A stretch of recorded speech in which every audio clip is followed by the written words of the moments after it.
going on, folks? Back in the car, just trying to take advantage of some downtime, share some insights with you in terms of how you can still kind of rehearse and practice without having the guitar in your lap. Intervals again. Let's go back to the main, we'll go back, or not back, but to the major pentatonic scale. Pentatonic, 5 notes, right? So what are the intervals?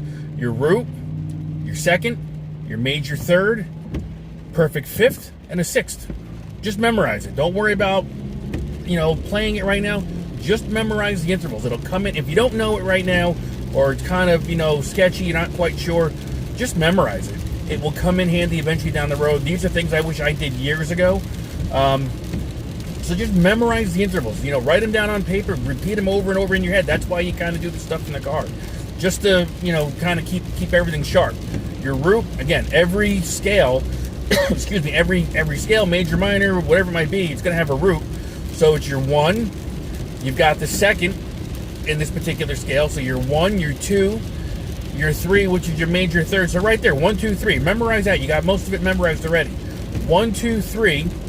You go to your fifth. Again, every scale is going to have some type of fifth in there. I should say some type of fifth, but it'll have a fifth for the most part for stuff that we're working on. So again, your 1, your 2, your 3, your perfect fifth, or if you want to call it the 5, do that. And then the 6th. There you go. Just memorize it. 1, 2, 3, 5, 6, and you're done. So just keep repeating that over and over your head. It'll just come in handy down the road, especially when when you're playing the guitar, when you've got it in your lap and you're rehearsing. As you're playing it, you can actually visualize in your head the intervals again. So major pentatonic, 5 notes. Your root, your second, major third, your perfect fifth, and your 6th. That's it. So memorize that.